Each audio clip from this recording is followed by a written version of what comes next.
¿Qué es lo que puede suceder en el año 2014 en los escenarios de la geopolítica internacional, la economía y las profecías escriturísticas? ¿Cuáles son las previsiones para el año 2014? Porque usted lo pidió.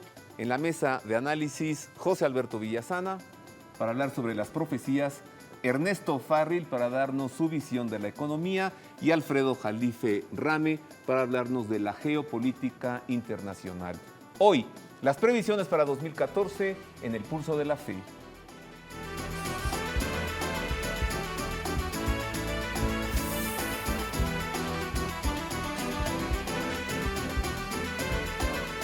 Es un grande gusto saludarle, gracias por estar con nosotros, bienvenido a El Pulso de la Fe. 2014, 100 años exactamente del estallido de la Primera Guerra Mundial. A 100 años, ¿cuál es el panorama? Comencemos con la geopolítica. Esta nota nos introduce al tema. Al inicio del año 2014, 100 años después del estallido de la Primera Guerra Mundial, varios analistas y diversos medios de comunicación contemplan la alta probabilidad del estallido de la Tercera Guerra Mundial en el transcurso del año. El 14 de diciembre de 2013, Paul Craig Roberts, ex asesor financiero del presidente Reagan, afirma que Washington empuja al mundo hacia una guerra fatal. El 4 de enero, National Interest se pregunta si 2014 no será acaso el momento para que estalle una guerra mundial como ocurrió en 1914 y menciona a Margaret Macmillan, profesora de Oxford, quien asegura que en Medio Oriente se cumple hoy el papel de la turbulenta región balcánica de hace un siglo.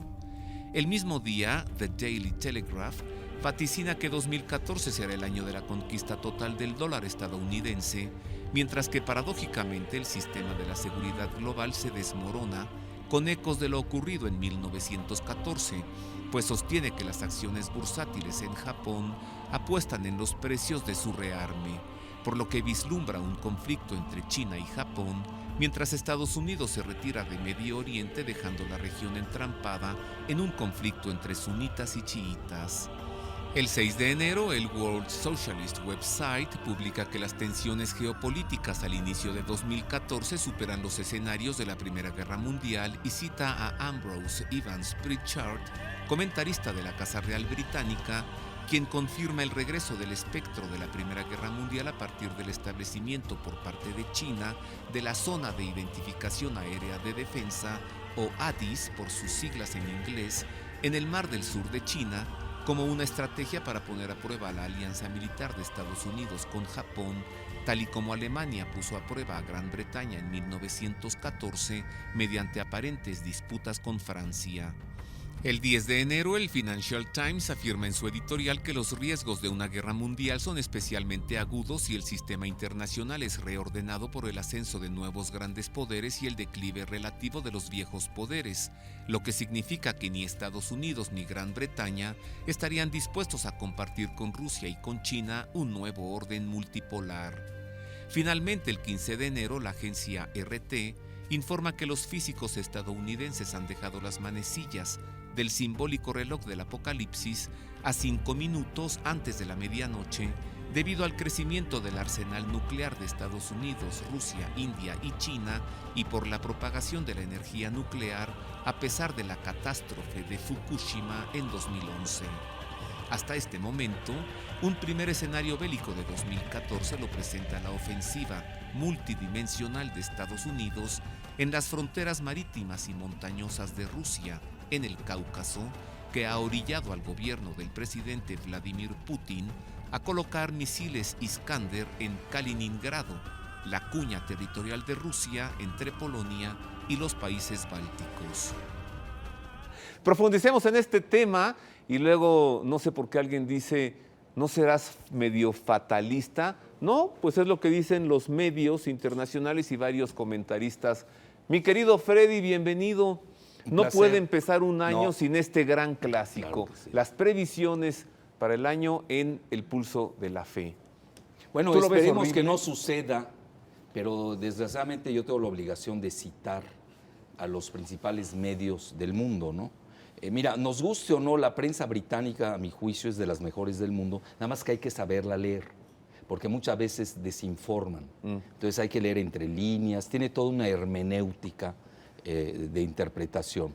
Mira, nada menos que el Financial Times, nada menos que Daily Telegraph, el que es vocero prácticamente de la City, la plaza financiera, tú sabes, está junto a Londres, Ambrose Evans Pritchard, y lo retoma, y otros más, un Gideon Rahman, que es un israelí británico, muy vinculado a los intereses financieros, ya suena pleonasmo, ¿no?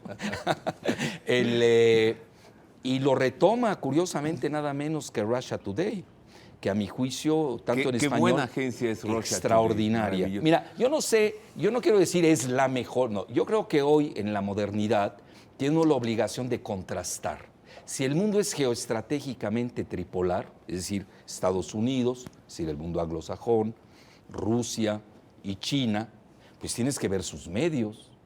Si tú te quedas leyendo nada más los medios anglosajones. No, bueno, pues te quedas con esa visión. Te quedas con esa visión muy reduccionista. Por ¿no? eso yo presento aquí Así siempre es. la visión de la Santa Sede, que Claro. es también No, que además extraordinaria. sabe leer muy bien. Oye, lleva 2014 Pues años no más. leyendo, digo, para... Oye, ¿sabes qué sucede luego de que hacemos estos programas? El Pulso de la Fe se convierte también en un medio de información Claro. internacional, porque nos toman todos, ¿has Cierto. visto? Suben los Lo he programas visto, a lo he YouTube visto. y en todo el mundo. Muy bien. Bueno, Entonces también queda China, que tú sabes tiene, ya le echamos sus porras a Russia Today. ¿Cuál agencia Bueno, china te tiene gusta? varias. Oye, Xinhua la agencia es de las mejores. Luego y no hay pretexto para no leerlo en español, porque tienen, o en inglés básicamente, tienes muchos. Por ejemplo, Global Times, China Daily, Shanghai Daily. bueno, pero mira, etcétera. Freddy, Sí. háblanos de aquello a lo que veniste. ¿Qué va a pasar en 2014 en la Bueno, cuestión geopolítica? Precisamente daba, porque ¿Sobre son temas... Irán? Tú ¿O sabes qué? que a la gente le perturba, y yo lo reconozco, hasta a mí, pues que tú les asestes golpes a su confort. Tendemos a pensar que todo va a mejorar y ojalá así fuera, pero yo por eso parto de la base de quienes lo están diciendo. Es decir, cuando tú ves que la plaza financiera, que es la tercera del mundo, la City, que tienes a Russia Today que toma en serio lo que están diciendo, ya hablan del centenario de 1914 al 2014, obviamente, que hay una serie de eventos que pueden detonar en cualquier Una guerra momento mundial. la tercera guerra mundial. Bueno, pues digo, tienes que estar alerta. Obviamente a nadie, mira, en México tenemos tendencia, yo lo entiendo, somos demasiado nobles los mexicanos, yo diría hasta naifs en muchas cosas, porque no tenemos cultura geopolítica internacional. Con eso yo no quiero perturbar el año de mis paisanos mexicanos, que quede claro, pero tengo la obligación de decir lo que aportan estos medios. ¿Tú qué ves? Alfredo Jalife, Mira, el gran analista gracias, te lo internacional, agradezco. ¿qué puede suceder este año? Mira, te voy a decir que es más grave lo que veo. Está peor que en 1914. Ha sido un milagro que no hayamos tenido una guerra. En septiembre. Sí, se pudo haber dado. Acuérdate, pues, tú lo sabes mejor, ahí estuvo a punto de darse gracias a la intervención, hay que reconocerlo, tanto del presidente Putin, a mi juicio, hoy el máximo estadista del mundo. Como el Papa Francisco. El Papa, bueno, mira, ahorita hacemos un paréntesis. Yo acabo de echarme un tour y pregúntale a mi esposa Ivonne. Que Ivonne, ¿qué tal les fue Sí. de tour? No, nos fuimos a Tierra de Fuego, al fin del mundo, literalmente. Me invitaron a dar una conferencia Argentina, frente a la Antártida y las Malvinas. No tienes idea de la papamanía o franciscomanía que existe en Argentina. Lo entiendo porque es argentino. Bueno, pero también voy a Venezuela y veo franciscomanía. En Y me Colombia. voy a Colombia, franciscomanía. Me voy a Ecuador, franciscomanía. Curioso, Roberto, en México no la veo, ¿eh? Sí, No es le quiero extraño. echar la culpa a ninguno, qué que raro. ya te imaginarás, a ninguno por ahí, ¿no? A que sabotean desde dentro, ¿no? No lo quiero, pero no veo la misma franciscomanía en México que en Sudamérica. A ver, Freddy, el Papa Francisco con la jornada de oración por la paz en Oriente Medio y en Siria detuvo ese bombardeo. El presidente Vladimir Putin con su estrategia de asegurar las armas. Pero viste, cuando el Papa Francisco recibió a Vladimir Putin en el Vaticano, no se dijo, pero ese mismo día El presidente Barack Obama cerró la embajada de Estados Unidos ante la Santa Sede. Es un berrinche personal. Bueno, lo que pasa, acuérdate, la Iglesia Católica tiene un gran peso moral, espiritual, que naturalmente no lo tiene Obama. Pero mira cómo sabe con quién se mete. A ver, ¿por qué no cerró la embajada ante Rusia, claro, verdad? Ahora, no, lo que pasa, mira, eso también hay que decirlo. Tú sabes que la tendencia que nos lleva, que esto no se cocina de un día al otro, viene del choque de las civilizaciones de Samuel Huntington. Esa es la realidad, con todo el espíritu fukuyamesco del fin de la historia, etc. Entonces, y eso hay que reconocerlo, tanto la Iglesia, y yo hablo desde el punto de vista geopolítico, pero esa es geopolítica religiosa, tanto el Papa Francisco o la Iglesia Católica como la Iglesia Ortodoxa rusa tienen una alianza de diálogo de civilizaciones. Sí. Eso es muy importante Seguro. señalarlo. O sea, juntos son cristianos. O sea, entonces ahí estás formando un gran bloque en el que dejan de lado a todos estos grupos evangelistas bélicos que son los que llevan a Bush, al padre y al hijo, a varios desastres de Estados Unidos. Y el mismo Obama, aunque ya ves sus críticos del Partido Republicano dicen que es musulmán críptico, con eso sale, él en realidad pertenece a una iglesia evangelista de Chicago. ¿Sabes que me encontré en Washington, en la Catedral Protestante Episcopaliana, hace poco, adentro de la catedral, una escultura de George Washington? Dije, ¿qué es esto? ¿San George Washington o qué? Pero el pedestal, esta escultura fue donada por la Gran Logia Masónica Grado 33 del sureste de los Estados Unidos. Va. Si lo tienes en el dólar. A ver, pues ¿qué no van de la Oye, mano pues, si entonces? lo tienes, no Parece lo tienes, que van de la mano. Oye, ¿no lo tienes en el dólar? Sí, bueno, pero una catedral, es una catedral perdóname. cristiana episcopaliana. Oye, y dice, el primer masón, francmasón, el primer ciudadano. Bueno, esa es parte de lo mismo. Evidentemente, es pan de lo mismo. Vas.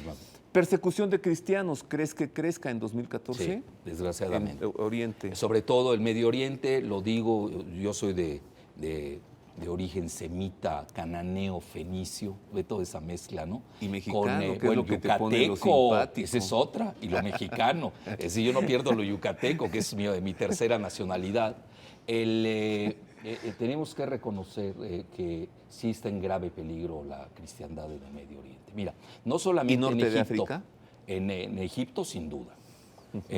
Aunque en la reciente votación por la Constitución en Egipto, pues obviamente el 10% que son coptos ortodoxos, no son católicos, mucho cuidado ahí, se volcaron a favor de, desgraciadamente, fíjate, para que los protejan del general Sisi. Bueno, pero fíjate cómo el patriarca de los coptos se reunió con el Papa Francisco también el año pasado. ¿A qué? Tienen que crear Pues una coalición, porque si no, porque mira, ayúdenos. desgraciadamente hay un crecimiento de los takfiristas, como así les llaman, o salafistas, que han llevado a extremos, que obviamente, mira, yo siempre he dicho que Al Qaeda es Al-Cia.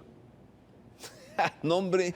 Bueno, porque mira, todo lo que hace Al Qaeda le beneficia. Oye, lo acaba de decir Bashar al-Assad. Sí, así es. Ahí está. Ahí está. Entonces, todo lo que hace Al Qaeda le hace Al-Cia, no beneficia ni a los cristianos del Medio Oriente, ni a los árabes, ni a los musulmanes. ¿A quién Esto beneficia? Obviamente. Cui bono, tú sabes mejor latín. Pues ahí está. Bueno, entonces mira, regresando, a los cristianos en Siria les fue como en feria, diciéndolo de manera coloquial. En Irak también les fue, es el éxodo. Líbano ya empiezan a tener problemas. Viene la elección en Líbano presidencial, que va a seguir siendo el presidente católico maronita, pero ya es simbólico. Realmente ahí ya son dos grandes poderes a nivel regional quienes se enfrentan. Estás hablando de Arabia Saudita y de Irán, y a nivel alto, pues tienes a nivel Rusia y Estados Unidos. Bueno, en este tema, veamos enseguida una especie de recuento de la persecución a cristianos durante el año 2014. Vea usted cómo inició. Pues Alfredo Jalife nos va a decir, nos acaba de decir cómo es que esto continúa. Mire.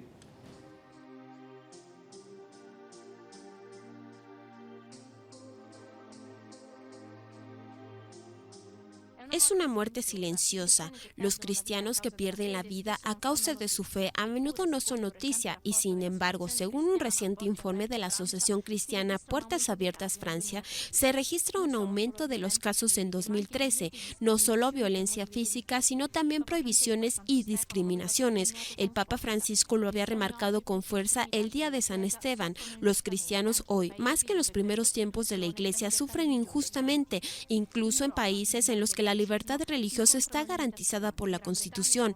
En Europa, en el nombre del laicismo encontramos limitaciones. En Gran Bretaña se han desterrado las felicitaciones de Navidad. En Noruega fue amonestada una periodista porque llevaba una pequeña cruz. Garantizar la libertad religiosa, asegura Massimo Elardo, director de Ayuda a la Iglesia que Sufre, Italia, no significa protegerla. Una de las preocupaciones importantes que mantiene Ayuda a la Iglesia que Sufre es Sudán del Sur. En este contexto se han producido actos de violencia muy fuertes en relación con los cristianos. En el sur del Kordofán, la Constitución provisional garantiza la libertad religiosa, pero en realidad esto no sucede. Otro país en el que se promulgó la libertad religiosa a través de la Constitución de agosto de 2010 es Kenia, pero tampoco aquí la garantizan las condiciones de seguridad y de control. Por su discutida ley sobre la blasfemia, Pakistán sigue siendo uno de los países más peligrosos para los cristianos. No va mejor en China, donde se producen arrestos y se procede a la reeducación en campos de trabajo. En Asia es también preocupante la situación en Corea del Norte. Se dice, son informaciones procedentes de los refugiados huidos del país, que hay unos 50,000 cristianos, pero que el 25% de ellos están encerrados en la cárcel y sometidos a programas de modificación de conducta y torturas. Son situaciones penosas.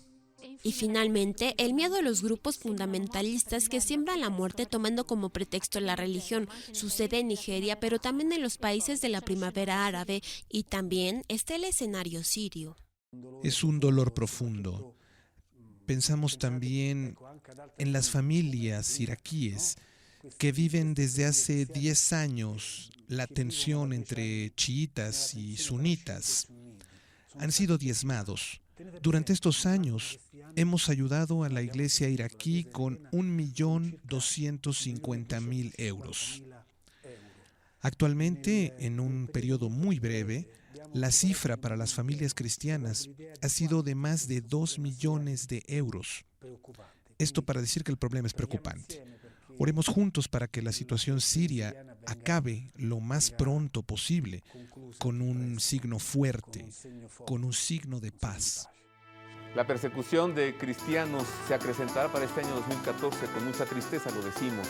Hago una pausa breve, regreso para hablar con Ernesto O'Farrill sobre las previsiones económicas, con José Alberto Villasana sobre las profecías escrituristas y nuevamente después los tres juntos vuelvo también con Alfredo Jalife para que Alfredo Jalife nos diga los puntos álgidos. ¿Qué es lo que en este año 2014 pudiese desatar una guerra mundial?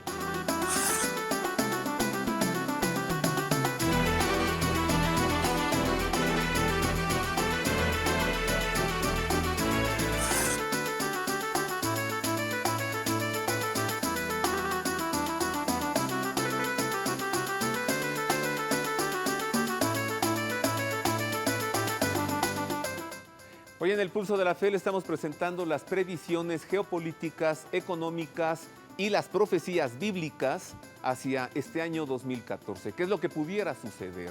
Ahora veamos el ámbito económico. ¿Qué puede suceder en la economía mundial y en la economía mexicana también? Platicaré enseguida con Ernesto O'Farrill Santos Coy, pero antes esta nota que nos introduce al tema.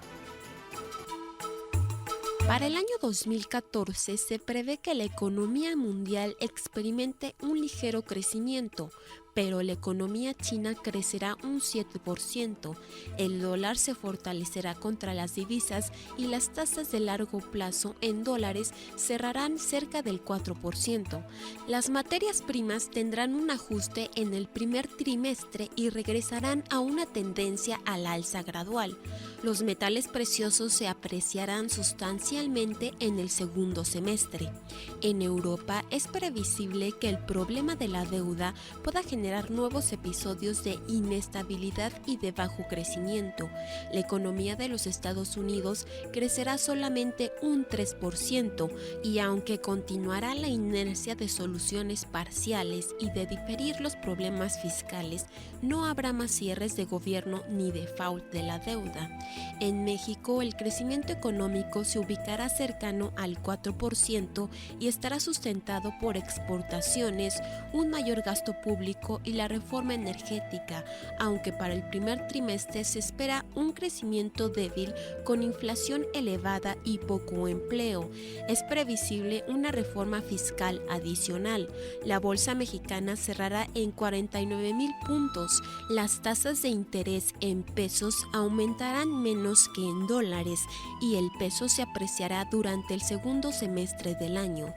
Como se aprecia el panorama económico en 2014 es alentador, sin embargo la inseguridad aumentará y seguirá siendo el principal problema a combatir, por lo que muchos recursos tendrán que destinarse a policías, ejércitos y agencias de seguridad.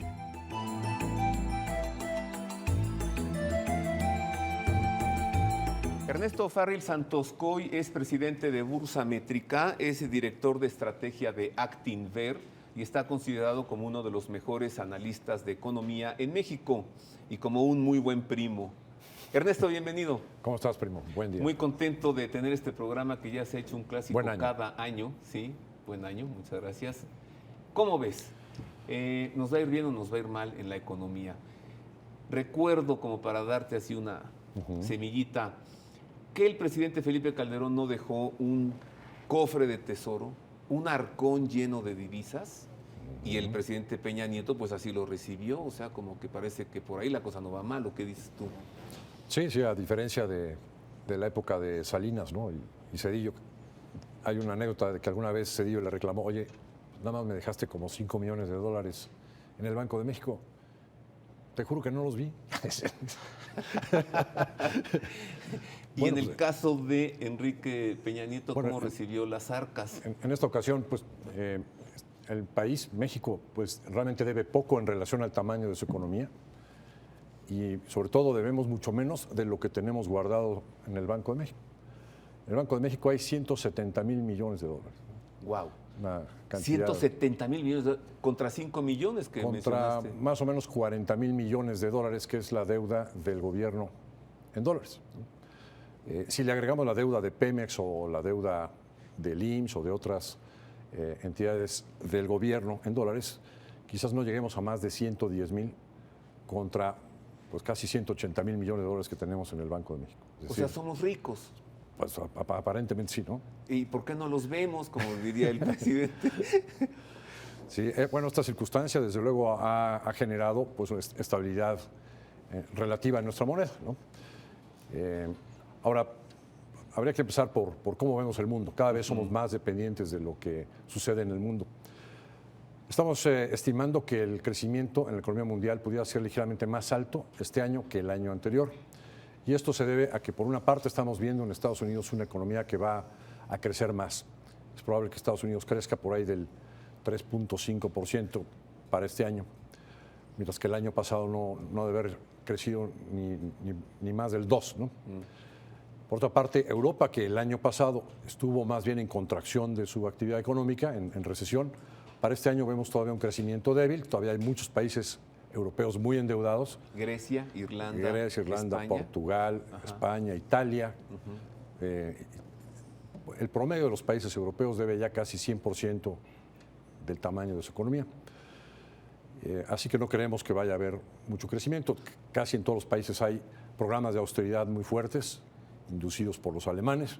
Los ingleses celebran no haber entrado a la Comunidad Europea. Al euro, así es. Y mantener sus libras. Bueno, por lo que lo dices, Inglaterra el Reino Unido va creciendo ya a tasas muy, muy importantes. Pudiera crecer este año más del 3,5% también.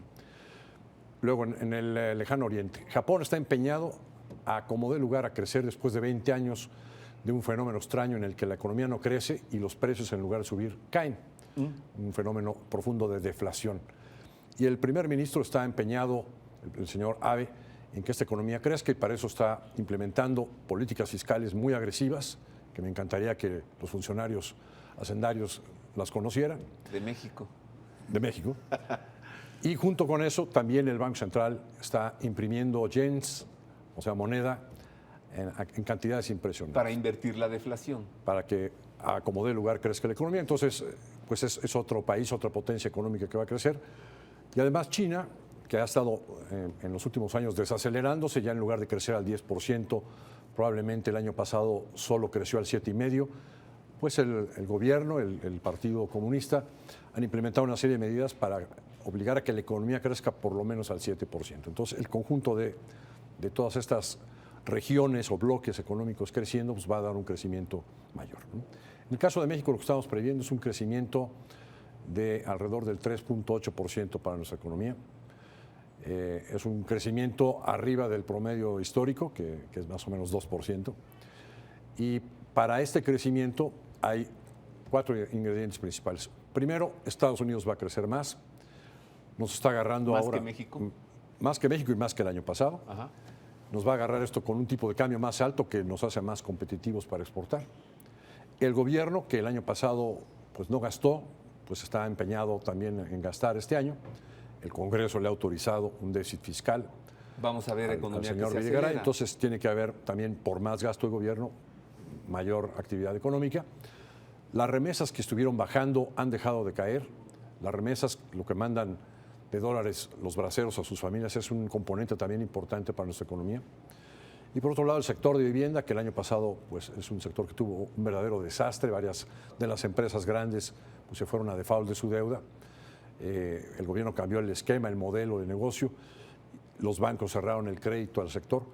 Bueno, pues estamos viendo que empresas medianas están ocupando el lugar de las empresas grandes vivienderas que quebraron, y pues está reactivando también este sector. Cuatro componentes son los que nos inducen a pensar en un crecimiento más alto.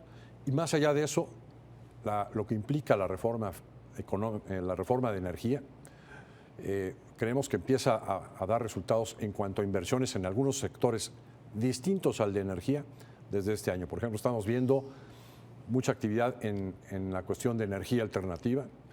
Ya hay mucha inversión, incluso extranjera. Solar, eólica. Geotérmica. Nuclear no México nuclear no. todavía no. Y en otros sectores, la hotelería, etcétera, que estamos viendo, bueno, junto con el milagro que está sucediendo en la industria de autopartes, ¿no? De automotriz en general, donde varias plantas, varias marcas, varias armadoras están poniendo sus plantas y van a arrancar en este y los próximos años.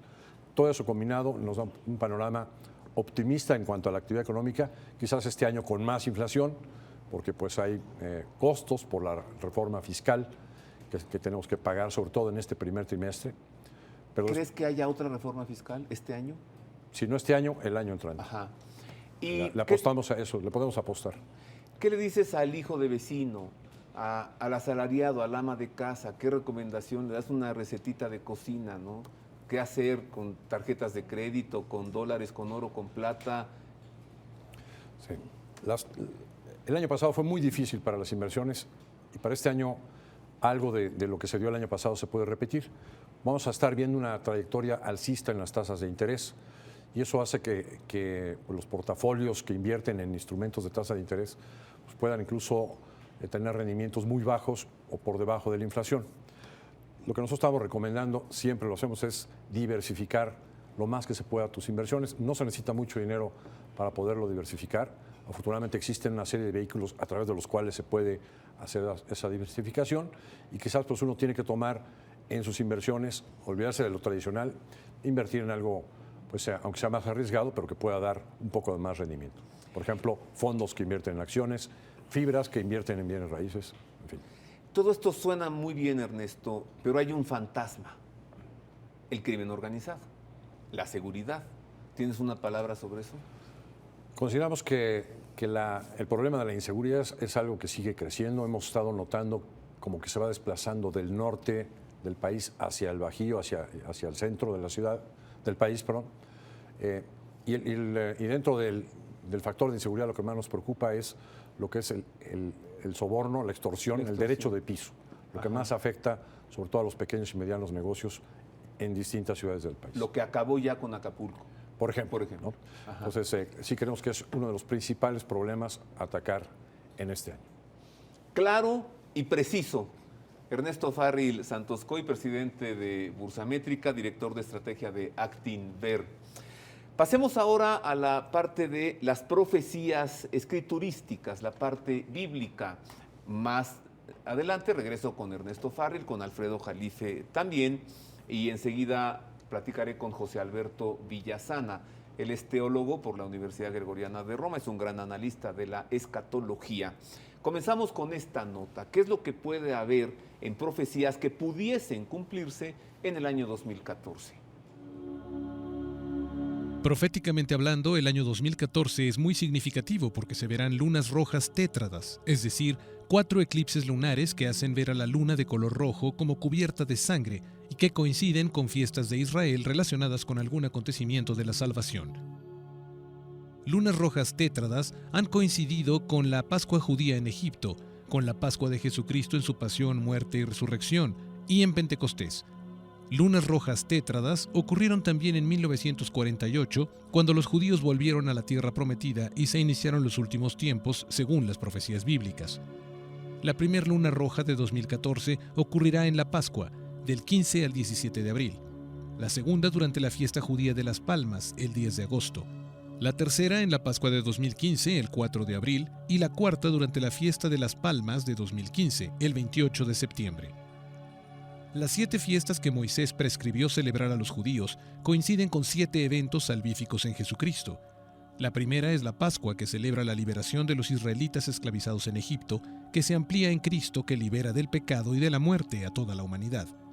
La segunda es la fiesta judía de los panes ácimos, que se llevó a plenitud al día en que Jesús estuvo en el sepulcro. La tercera es la fiesta judía de los primeros frutos, que se hace plena el día de la resurrección del Señor. Y la cuarta es la fiesta judía de Pentecostés, que Dios llevó a plenitud enviando el Espíritu Santo sobre los discípulos de Cristo. Estas 4 fiestas se celebran en la primavera.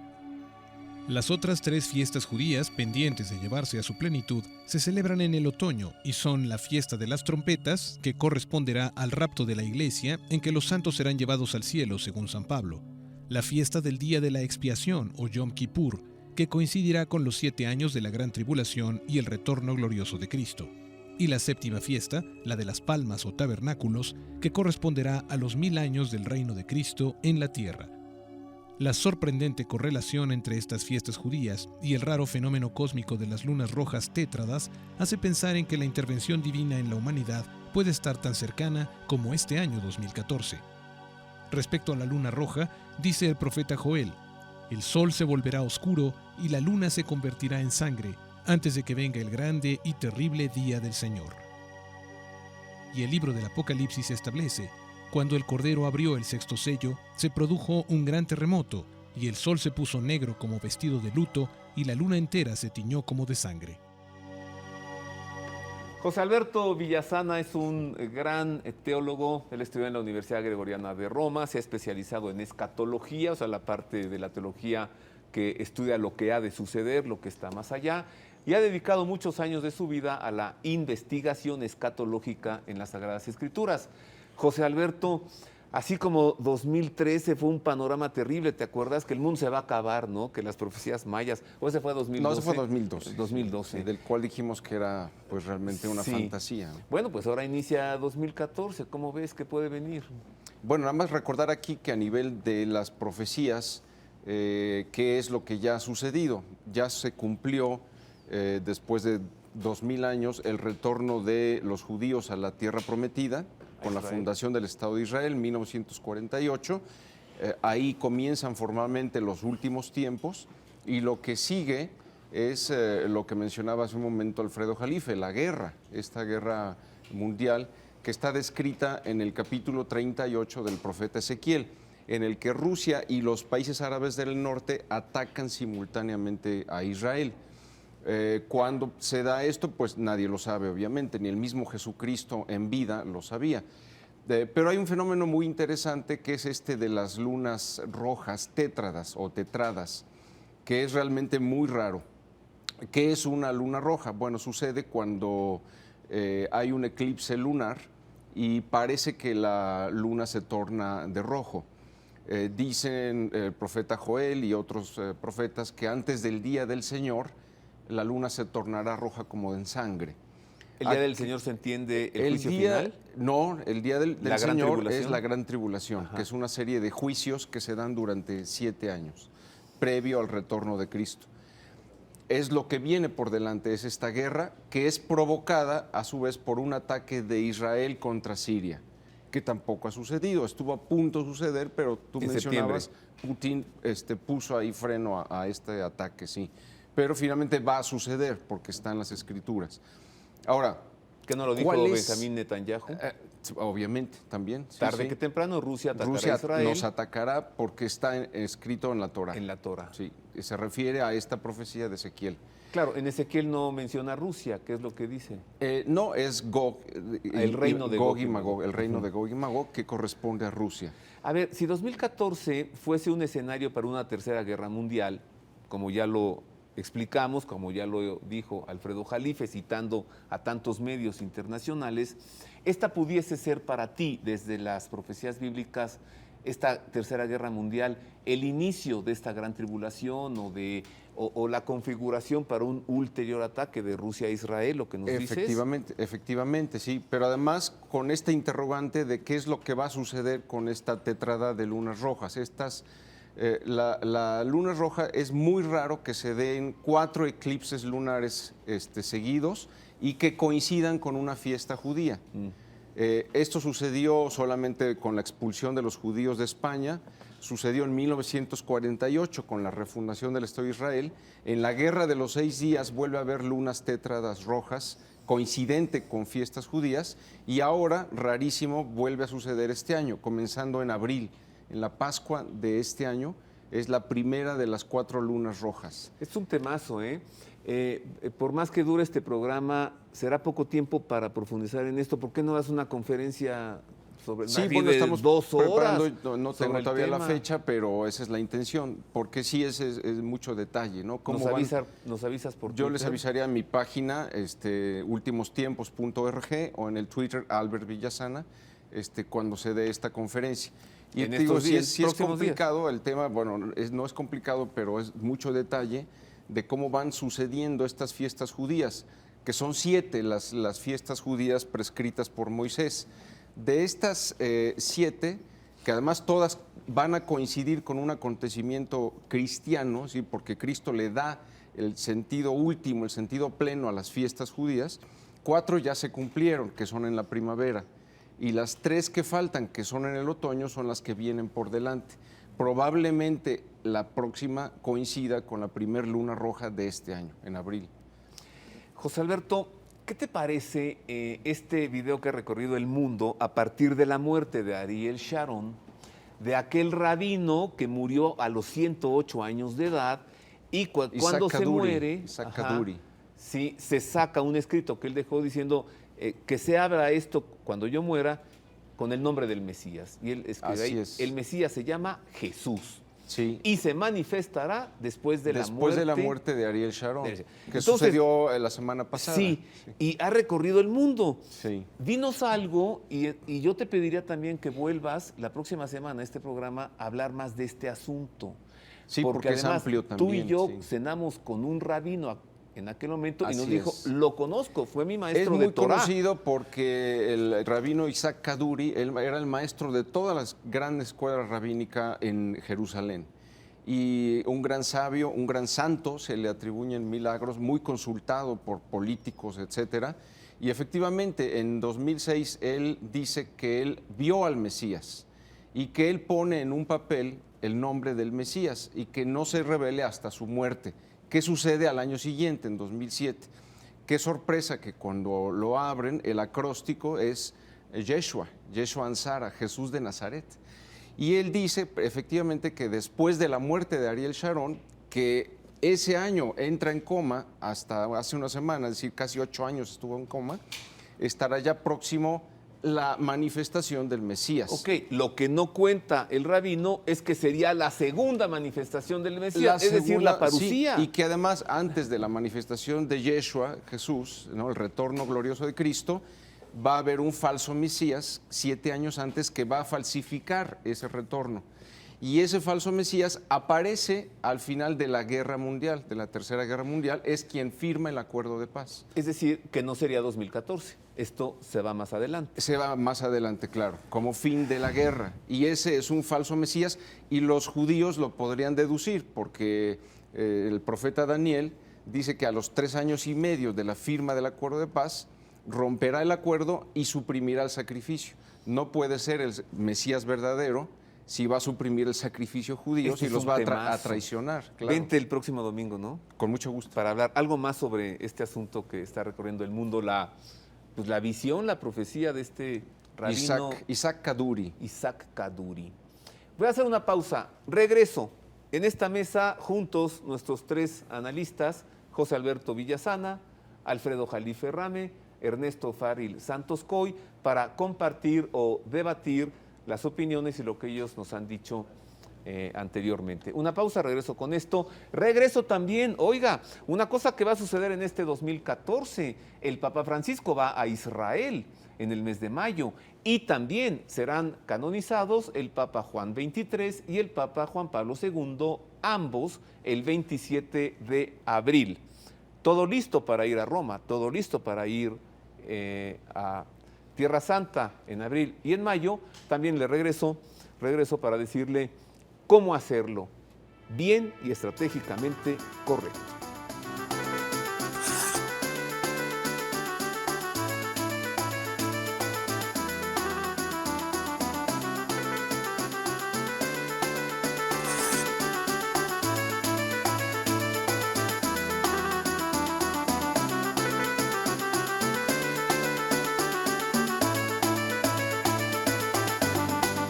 Continuamos en el pulso de la fe, las previsiones geopolíticas, económicas y escriturísticas en este año 2014. He platicado con Alfredo Jalife Rame, con Ernesto Farril Santos Coy y con José Alberto Villasana, y ahora juntos los 3, pues ya con el tiempo encima, una conclusión cada uno. José Alberto. Bueno, como ya había dicho, va a ser determinante lo que sucede con Israel. Israel es el cronómetro de Dios y el que nos dice qué tan cerca o lejanos podemos estar de los últimos tiempos y del retorno de Cristo. Comenzando con este conflicto mundial que está descrito en Ezequiel, en el que Rusia ataca simultáneamente con países árabes a Israel y se comienza ahí un periodo.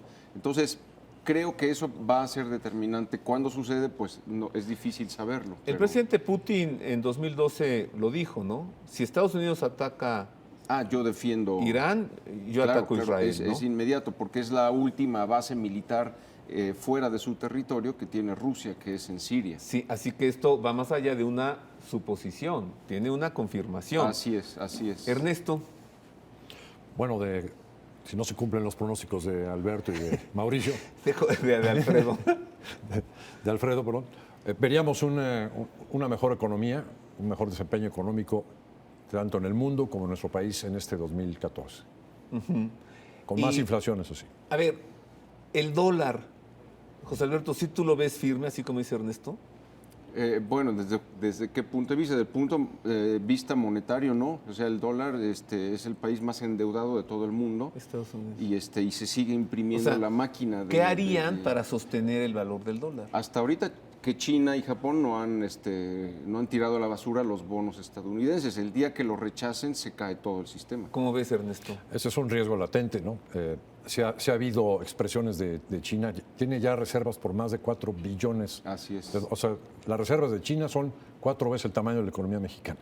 O sea que sí está en la cuerdita. Y bueno, han pues, estado jugando billón, el juego hasta ahora. un billón de esos está en bonos del Tesoro de los Estados Unidos, ¿no? Freddy, los puntos peligrosos para el estallido de un conflicto bélico mundial. Bueno, es ese, Estados Unidos, esto el de los dólar, bonos? ¿no? Estados Unidos va a tratar de sostener el dólar como sea. Con las garras, como Como López sea. Portillo, como perro.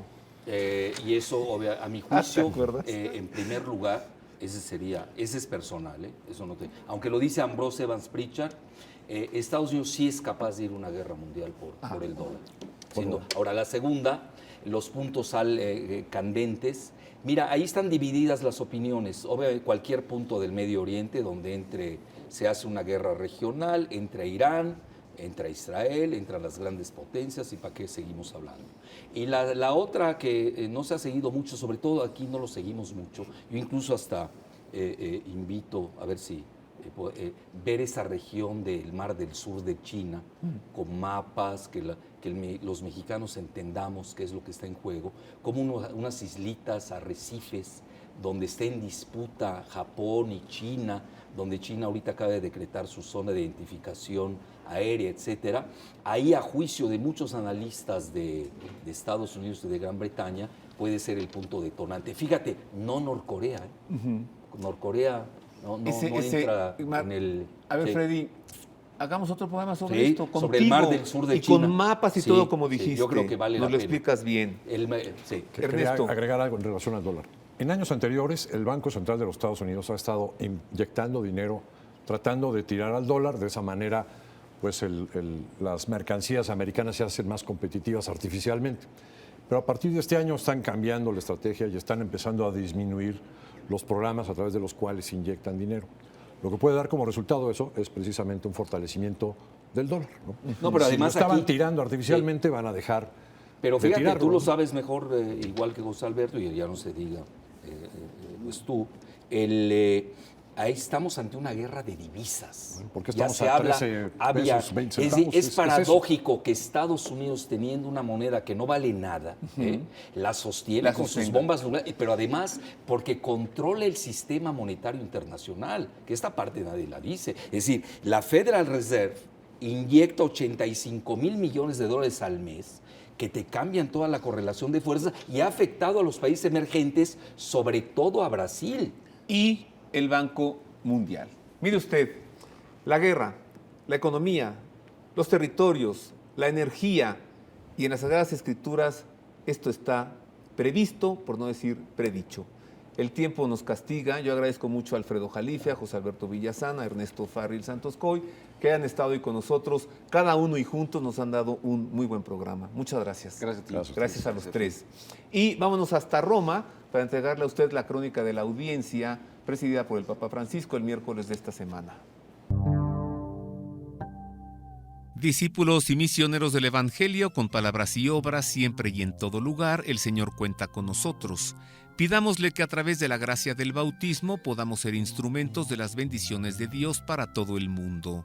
Así lo dijo el Papa Francisco durante su audiencia general, celebrada el pasado miércoles 15 de enero en la Plaza de San Pedro del Vaticano, audiencia a la que acudieron, a pesar del frío, una vez más miles de fieles.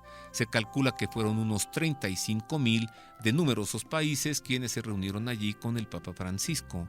Enseguida le entregamos el resumen que de su catequesis él mismo nos entregó en lengua española. Queridos hermanos y hermanas, en la catequesis de hoy continúo la reflexión sobre el bautismo y me detengo en este aspecto. El bautismo nos hace miembros del cuerpo de Cristo, miembros del pueblo de Dios.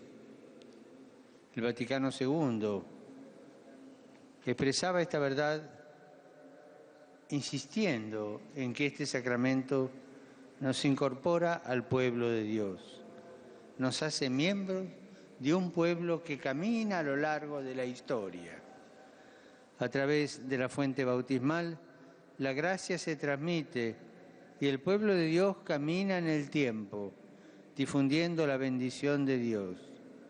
Cada uno de nosotros se convierte en un discípulo misionero. Por un lado, nunca dejamos de ser discípulos, de aprender, de recibir. Por otro, estamos llamados a la misión, a compartir lo que hemos recibido, lo que vivimos, la experiencia del amor, de la fe en la Trinidad. Estamos llamados a transmitir la fe. Nadie se salva por sí solo y todos estamos llamados, a pesar de nuestras limitaciones, nuestros defectos y nuestros pecados, a anunciar a los demás la gracia que recibimos en el bautismo. Somos una comunidad y vivir juntos nuestra fe no es un adorno, sino algo esencial de la vida cristiana, algo esencial de nuestro ser de pueblo que camina en la historia y que da testimonio de que Jesús está vivo.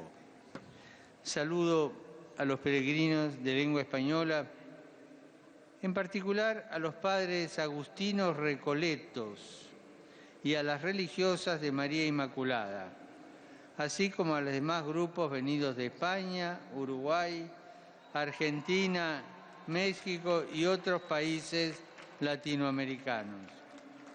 Invito a todos a tomar en serio su bautismo, siendo discípulos y misioneros del Evangelio, con la palabra y con el propio ejemplo. Que Jesús los bendiga y la Virgen Santa los cuide. Gracias. Dominus vobiscum. Et con spiritu tuo. Sit nomen Domini benedictum. Ex hoc nunc et usque in saeculum. Aiutorium nostrum in nomine Domini. Qui fecit caelum et terram. Benedicat vos omnipotens Deus, Pater, et Filius, et Spiritus Sanctus. Amen.